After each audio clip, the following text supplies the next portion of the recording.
నేనొక సాయంత్రం వాకింగ్కు వెళ్ళుచుండగా దారిలో దాదాపు 5 కుటుంబాల వారు దారి ప్రక్కన చిన్నపిల్లలతో కొంచెం తేమగా ఉన్న నేలపైన కూర్చొని ఉండటం నేను చూశాను. వారి వద్దకు వెళ్ళి వారితో మాట్లాడగా, వారు తెలంగాణ నుండి వచ్చామని, మమ్మల్ని కత్తుల వారు అంటారని, కత్తులు, కత్తెరలు, కత్తిపేటలు పల్లెటూర్ల వెంబడి వెళ్ళి అనగా పదును పెడతామని తెలిపారు. గత 2 రోజుల నుండి వర్షముల కారణంగా పల్లెటూరు వెళ్ళలేకపోతున్నామన్నారు.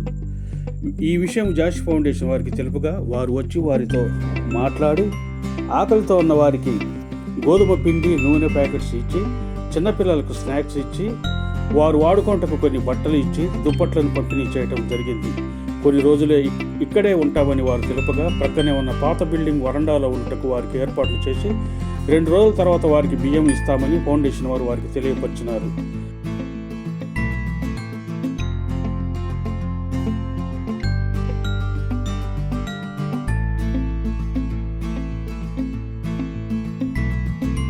వారి చిన్నపిల్లలు దుర్గా, రమ్య, రాజేష్ అని వారి పేర్లు చెప్పినారు. పిల్లలకు నూతన వస్త్రములు బహుకరిస్తామని తెలియపరిచాము.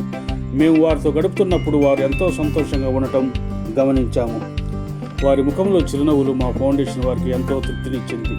మన చుట్టూ ఉన్న ఇలాంటి వారిని ఆదుకోవాలని జాషి ఫౌండేషన్ వారి విన్నపము. 100 మందికి సహాయం చేయలేము, కానీ ఒకరికి చేయగలం. నమస్తే, మీ జాషి ఫౌండేషన్.